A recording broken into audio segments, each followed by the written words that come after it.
أنت صغير كبير حر أو عبد، يعني حتى العبد الذي هو يعني مملوك والإنسان يملكه تجب عليه الزكاة، لكن على ما تجب على سيده. الإنسان اللي هو عبد أنا ما بقاوش العبيد، ولكن الإنسان اللي هو يكون عنده العبد ديالو هذا ينفق عليه الزكاة أو يخرج عليه سيده. وكذلك على الأطفال الصغار، يعني خاصة مثلا الإنسان إذا ولد له طفل قبل ليلة العيد بيوم أو بيومين فإنه يخرج عليه زكاة الفطر. بل العلماء اختلفوا في قضية الجنين، يعني ذاك الولد اللي حامل الأم هل يعني تخرج عليه الزكاة أم لا؟ الراجح من أقوال أهل العلم أنه لا تخرج عليه. لماذا؟ لأنه لا يسمى صغيرا، الجنين لا يسمى صغيرا، والنبي صلى الله عليه وسلم قال على الصغير والكبير، والجنين في اللغة لا يسمى صغيرا بل هو لا تعلم حياته من موته. إذا ولد للإنسان ولد أو بنت كان قبل يعني وقت إخراج زكاة الفطر فإنه كذلك يخرج عليه زكاة الفطر. سؤال آخر عندي هنا من أحد الإخوان يسأل عن زكاة الفطر، هل يجوز نقلها من بلد إلى آخر، يعني من مدينة أخرى؟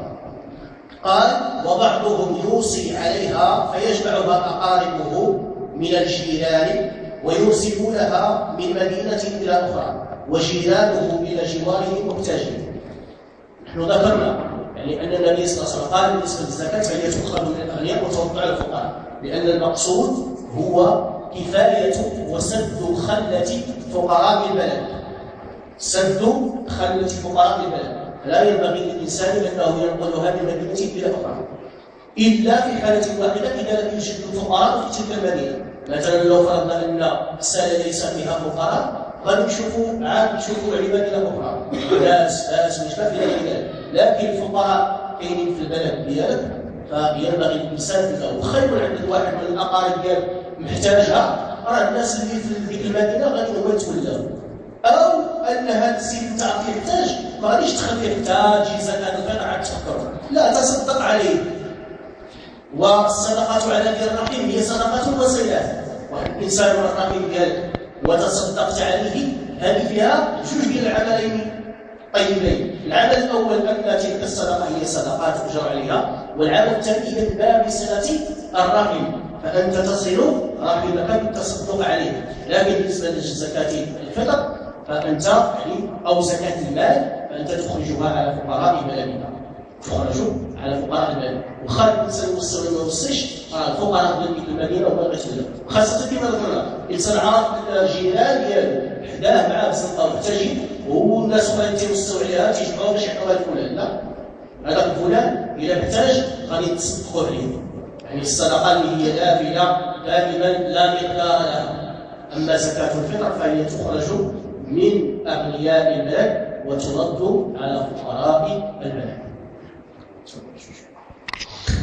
كما ثبت عن النبي صلى الله عليه وسلم كما ذكر الاستاذ ان النبي صلى الله عليه وسلم حدد زكاه الفطر في الصعب بمعنى يعني كما قلنا 4 أمداد، يعني المد ديال الانسان المتوسط الانسان العادي. هنا الاضافه وهي ان كثير من الناس تذكروا قضيه المال، يعني واش نخرج الفلوس، لان مادام ذكرنا القيمه ديال الزكاه شحال، يعني غادي تسال السؤال التالي اللي هو قضيه الفلوس. يعني واحد الانسان ما بغاش يخرج الزكاه يعني بهذا التحديد اللي حدد النبي صلى الله عليه وسلم، تيقول لك واش تخرجها عن ايمان. لابد من نفهموا بعض المسائل في النقطه هذه. اولا النقطه شنو هي الاولى؟ لان هذه اسمها زكاه الفطر ماشي زكاه المال، هذه النقطه الاولى. بمعنى هذه اسمها زكاه الفطر عندها علاقه بالاكل، ما عندهاش علاقه عندنا زكاه المال. كاينه زكاه المال وحده اخرى ما كايناش الزكاه ديال المال كاينه اللي تخرج فلوس راه عندك تابعك مازال. اما هذه ما سميتهاش زكاه المال، هذه سميتها زكاه الفطر، يعني عندها علاقه بالاكل لا بالمأكولات. المساله الثانيه اذا هذه النقطه الاولى ان هذه سميتها زكاه الفطر ماشي زكاه المال. اذا بغيت تخرج فلوس راه كاينه الزكاه ديال الفلوس بغيت تخرج دابا ماشي فلوس ماكله. النقطه الثانيه وهو ان النبي صلى الله عليه وسلم يحدد لنا هذه الطريقه ولا هذا المقدار ديال الزكاه، راه ماشي تفكر انت تفهم ان راه ما كانش عنده هو الفلوس باش ما بغاش يديرهم زعما والتجا للحد الثاني اللي هو الماكله. راه كان الفلوس باش ما يجي يقول واحد قال الناس راه ما كانش عندهم الفلوس، بالعكس الفلوس اللي كانت بالنسبه ما تيحاليناش ماشي في المتعدين ماشي في المتناول ديالنا، كانت الملايين. داكشي اللي ما تتخيلوش نتايا. الى خليتينا نموذج فرض رجل واحد اللي هو عثمان بن عفان رضي الله عنه، اللي جهز 10,000 رجل، 10,000 مجاهد جهزهم بالمجاميع ديالو. يعني هذا الانسان هذا فرض وسط هذاك المجتمع، ماشي الفلوس اللي كاينه، بل الفلوس كما كيتعاملوا اما بالفضه، يعني هو الدينار ديال اولا دينار ديال الذهب، اما الورق واما الذهب. بمعنى اللي بغيت نقول ان في عهد النبي كانت الفلوس. وعلاش النبي صلى الله عليه وسلم ما دارش خرجوا الفلوس؟ علاش ذكر بهم اما الشعير، اما الزرع، اما التمر، اما الزبيب، اما الرز، اما يعني حنا كلشي تنلغيوه وتمشيو اما الطحين واما الزرع واما الفلوس. راه كاين عام مسكين زكاة الفطر تخرج من التمر، عمركم سمعتوا خرج زكاة الفطر من التمر؟ عمركم سمعتوا خرجها من الكركاع، من اللوز، من الزبيب؟ لكن حنا دائما تمشيو غير الحاجه اللي هي دون شيء. فقضيه الزكاه عباده، ماشي حاجه ديال الكاله ديال عجبني نخرجها فلوس، عجبني نعطيها في حوايج، عجبني نزيد فيها، عجبني نقص ليها. الزكاه دي عباده دايره بحال الصلاه، 4 ركعات 4 ركعات. ما تقول لي نزيد فيها نقص فيها، حط 4 ركعات الظهر 4 ركعات الظهر، بغيتي 3 ركعات حتى المغرب، بغيتي غير 2 ركعات حتى الفجر. يعني كل حاجه عندها التحديد ديالها. كذلك الزكاه عندها المقدار ديالها، ما تزيد ما تنقص وخرجها بالكيفيه. ثانيا انت اش دخلك؟ قال لك لا حكا الناس تنعطيهم انا الزرع ولا كذا وتمشي تبيعوا، ما سوقش انت يبيعوا ولا يحاربوا ولا يرمي في الواد ولا يحفر حفره يخشي في الارض ولا يرمي في البير، انت لا علاقه لك. يعني انت راعيتي ليه الله سبحانه وتعالى كما قال النبي صلى الله عليه وسلم، الله ارحم بالعباد منا حنايا. يعني انت شنو علاش بغيت تخرج فلوس؟ يعني تيقول لك خدم عقل لك حدا، دابا حنا غادي نعطيو ليه مثلا الزرع ولا كذا ولا كذا، غادي يمشي هو غادي يبيعو بنص الثمن وغادي يضيع فيه وغادي يبيع والو زرع كذا، الله ما عطيها لك. تبارك الله، هذا الفهم هذا انت اللي فهمتيه. واش ماشي في علم الله؟ واش الله ما كانش في علم هذه المسائل هذه؟ الله كان في علمه. وعلاش ما قال ما يقول لناش فلوس؟ علاش قال لنا كيفاش تخرجوا الزكاه؟ اذا انت اللي فهمها اللي تفهمها انت سبقت في علم الله عز وجل، ومع ذلك ما شرعناش في الدين ديالنا. اذا الزكاه ديال الفطر ماشي فلوس، تتخرج اما شعير اما زبيب اما تمر اما كذا. وباش كيجي يقولوا نكونوا يعني واضحين، راه كاين الفقهاء اللي يقولوا فلوس باش ما يبقاش اشكال في الراس هذا كاع ولا اخر كاع. نعم بس كاين الفقهاء اللي قالوا فلوس، ما نكرهش هادشي، لكن حنا نشوفوا شنو هو الراجح في الاقوال وشنو هو الاقرب للصواب وشنو هو الصواب بعينه، ماشي الاقرب بغينا الصواب بعينه نديرو. حنا بغينا نطبقوا سنه النبي صلى الله عليه وسلم. كاين علماء كبار قالوا يجوز اخراج الزكاه بالمال، ولكن الراجح ديال اقوال العلماء وجمهور العلماء ديال المالكي وغيرهم تيقولوا ان زكاه الفطر خصها تكون من هذا الشيء اللي ذكروا النبي صلى الله عليه وسلم. الله تعالى اعلم. هذه اضافه بغيت نوضحها فقط، ومن بعد نخليو المجال الاستاذ يزيد باش يعني مسألة التوقيع في المسألة، وهو هذا هو مذهب إمامنا مالك، مذهب الإمام مالك والإمام أحمد والشافعي عليهم رحمة الله أجمعين، أنهم يقولون بإخراجها من الطعام. الإمام مالك عليه رحمة الله يقول لا يجزئ أن يجعل الرجل مكان زكاة الفطر عرضا من العروض، والعروض يعني الأشياء المتقومة من مال، أو مثلا يخرج طبلة، أو مثلا يخرج واحد الجهاز ديال التلفازة ولا شي حاجة اللي تتسمى عروض، يعني لا تتخرجها طعام. قال وليس كذلك أمر النبي صلى الله عليه وسلم. قال الإمام النووي لا تجزئ القيمة بالفطرة عندنا عند الشافعية، وبه قال مالك وأحمد وابن المنذر. أبو حنيفة نعم قال بالجواز، لكن هذا الجواز لا فرق لك عن الإنسان قلنا له بالجواز. الجواز كنفتعلوا في حالات معينة فقط للضرورة، مثلا الإنسان في بلد الكفر ولم يتيسر له أن يخرجها من الطعام، هذا تجوز له للضرورة. والضرورة كما تقولون ماشي دائما تدخل في التراب. يعني الإنسان مثلا الآن تنبه يعني 30 عام ولا 40 عام هو تيخرج زكاة الفطر، ماشي كل عام يجي خصو يبدا تتخرج المادة، دابا خصو يكون هو النادر عندك. مثلا كنتي تتخرج واحد 20 عام وانت تخرجها من الطعام، جاز لك انك واحد العام مثلا انك تخرجها من المال لضرورته. اما باش يكون الانسان هذا هو الدين ديالو كل عام ساهله سيدي حساب شحال عنده 2 ونص 250 كذا شحال 4000 ريال كتبدا ساعه خصك تقرا تقلب يعني على قوت اهل البلد اللي تنقول القوت الذي يستعمل في اهل البلد وكتشريه وانت كتدفع زكاه المال لا يهمك ابدا انت المصاريف ديالها يعني في المقصد الا الاخ ديالك سواء داك السيد يلوحها او يحرقها او يبيعها او يحلها شغل هذا انما انت يعني تفعل ما امرت به فالنبي صلى الله عليه وسلم امر انها طعمه للمساكين انظر ماذا قال طعمه من الطعام فينبغي الانسان ان يخرجها قوتا يتقوت به. تفضل شكون عنده شيء؟ يعني بالنسبه للاخوان اللي تنصرفوا ان شاء الله غدا هذه باب الاخبار غدا ان شاء الله في صلاه التراويح غادي غالبا غادي يكون الاستاذ خالد ان شاء الله بحولتها يعني خبروا الناس اللي تيحبوا الاستاذ خالد غالبا ماشي 100% غيكون غدا ولا ما كانش غدا اختارنا شي اخرى مع غدا المهم اما تقدروا العضو غيكون الاستاذ خالد ان شاء الله باش ندير لكم هذه الطريقه باش تجيو بزاف.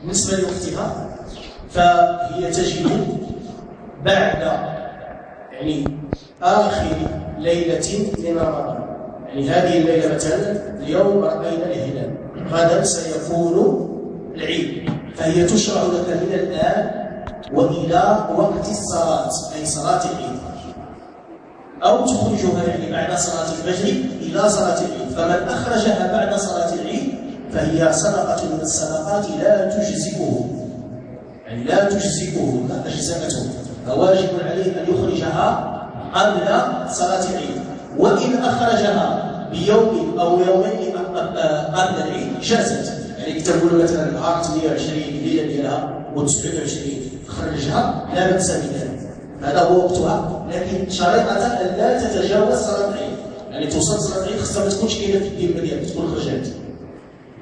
بالنسبة للإنسان اللي هو ساكن في السنة وأراد أن يخرجها في الربا ملي تنقولوا البلدة لا عبادة كما يعني المدينة لأن المدن الآن في هذا الزمن اتسعت راه إلا شفتي غير الساكنة مثلا ديال القرية الأولى أن تخرجها من ساكنة القرية قبل ما تقلب على ساكنة مثلا حي السلام أو حي المبيعات يعني هاد ديال الناس ديال القريه هما اولادي عاد ما كتلقاش الناس ديال القريه عاد كتشوف مثلا الناس ديال البيعات او السلام او القريه ناهيك انك تشوف الغرب وهي وان كانت يعني تسمى مدينه واحده ولكن لنا تشوفوا يعني المنطقه ديال اللي تسكن فيها يعني المحل ديال اللي هي يجمع فيها الناس للصلاه خاصه اذا كان يعني المسجد الواحد في تلك المنطقه وجميع اهله يسمعون الاذان فاولئك هم المطلوب ان تمثلهم الزكاه. اما مثلا في مدينه اخرى وان كانت الرباط والسلاهيه تعتبر مدينه واحده ولكن الاولى ان تخرجها هؤلاء الا كيف قلنا اذا ما بقيتيش في سنه حتى تشوف مثلا مدن اخرى قال الاملاك يعملون وعايشين يعني في الدار مع الكبار وخدامين عندهم يعني المدخول ديالهم فهؤلاء يعني ما دام انهم يعني يتكسبون عندهم يعني قوت يومي يعني هو اذا الاب هو اللي كيدفع يعني هو تيجيبوا لنا مثلا وتيعطوا الاب ديالهم هو اللي كيدفع ولكن وما دام ان كل واحد عنده المدخول ديالو فالاولى ان يخرجها على نفسه الاولى انه يجيب المال ديالو الخاص اما مثلا يمشي باش يقتال داك الزرع وتيجيبوا داك الشيء مثلا عندهم في البيت كامل وتيخرجوه للساعه يعني هو الاولى يعني انهم كاملين يعني مثلا عند هذا المقدار ديالو خرج واحد الاب مثلا غادي يمشي يشري لك النصيب ديالو الاخت الاخر حتى يشري النصيب ديالو وعطاو الاب هو يتولى المساله مثلا انه يوزعها بمعرفته او هو فيه شي واحد اللي عارف مثلا شي انسان محتاج اليها لكن يكتبوا غادي يخرجها نجيبو فهذا هو الافضل يعني الانسان يعني كان باقي يكتبوا له ما تزواجش وعايش مع الله وعنده المال اولى له ان يخرج يعني العلاقات تقول ما عندهاش علاقه انه يعني متزوج مستقل بعيشه لا واش عنده دخول واش هو عنده دخول لان عكسها انسان مثلا يعني مستقل بحياته وعايش وحده كذا لكنه لا يجد قوت يومه هنا غنجاوب على السؤال ديال السيد اللي قال فقير يعني هو فقير فلا يجد قوت يومه بمعنى انه ما تيجيش عليه من القوت ديال اليوم ديالو هادشي مثلا تقول الانسان مثلا سيحتاج باش انه يعني الله غادي يعيش في حدود المعدل تقول غادي يفطر ويتغدى ويتعشى عنده مثلا الله تيبان لك 50 درهم اللي كتكفي، بمعنى ما كيمشيش عليها شي حاجه اخرى، فهذا لا تجب عليه، هذا لا تجب عليه، لأنه ما عندوش حاجه جارت على القوت ديال النهار ديالو، هذا ما كيجيبش عليه.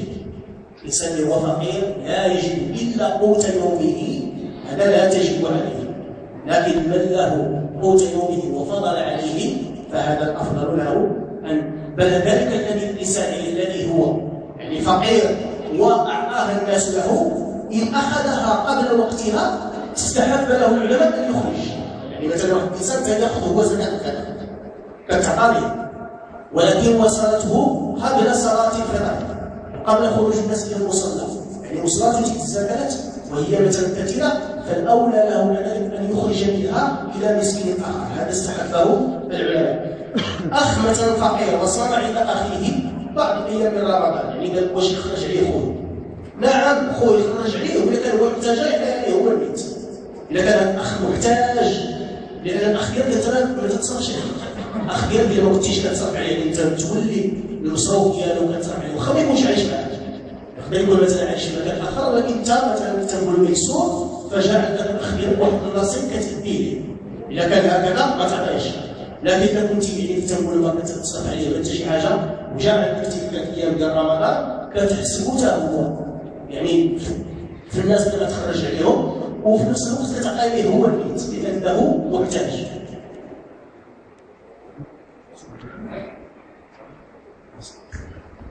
النساء صيفطوا لي ميساجات، واش ممكن نصيفطوا مثلا ميساجات ولا نعم؟ جا واحد السؤال انه يتوقف ورقه وعباره على طلب، يعني قالت صاحب هذا السؤال انا عارف اني انا نصرف في الزكاه، ولكن عندها واحد ظرفيه خاصه صيفط لي السؤال عباره على طالب لكم جميعا. السؤال هو كالتالي: بسم الله الرحمن الرحيم والصلاه والسلام على اشرف المرسلين، انا اختكم في الله. طلبي الوحيد اليوم هو الدعاء لي في هذه الليله المباركه ان يرفع عني الله الظلم ويظهر الحق ويزهق الباطل، بعدما تعرضت للظلم من طرف زوجي الذي عشت معه سنوات طوال ولدي ابناء، فاتهمني بالخيانه بدون حجه ولا بينه، فحاولت معه مرارا وتكرارا ان يواجهني بالحجه، فيقول لي ذنبك على من قال لي وادعي الله ان ياخذ حقك منهم، فاليوم لا ملجا لي الا الى الله الشاهد علي بانني بريئه وهو القادر على اظهار الحق بفضل دعواتهم الصادقه في هذه اليوم. لهذه اختكم تطلب منكم هذا الدعاء ان الله عز وجل يرفع عنها الظلم والتحريف، نسال الله عز وجل ان يرفع عنها يعني هذه التهمه وان يظهر الحق ويزهق الباطل، وان يهدي زوجها ان يتقي الله عز وجل، فقد وصى النبي صلى الله عليه وسلم في النساء، وكذلك النبي صلى الله عليه وسلم الله عز وجل في القران الكريم ان الانسان اذا اتهم الشمار سواء الزوج ولا غيره اتهم بالفاحشه وما عندوش 4 شهداء يجلد. اذا اتهم الزوجه ديالو او لا قذفها ولا شي واحد اخر غير زوج ولا قذفها وما عندوش 4 شهداء شهود غيجيبو هو، ماشي هي تمشي تقلب ولا هي تمشي كما قلت في هذا السؤال، هو اللي المفروض عليه يجيب 4 شهداء يثبت هذه التهمه هذه، واذا ما استطاعش يجيب 4 شهداء وخرجت منه كلمه ديال القذف يجلد. فالانسان يتقي الله عز وجل في النساء خصوصا في الزوجه ديالو، وقضيه القذف ماشي امر سهل، يعني امر خطير عند الله سبحانه وتعالى. نسال الله عز وجل هذه الاخت هذه الله عز وجل يفرج عليها الهم وهذا الغم ويجعل من كل فرج يعني هم فرجا ومخرجا، انه سبحانه وتعالى على ذلك قدير. وانتم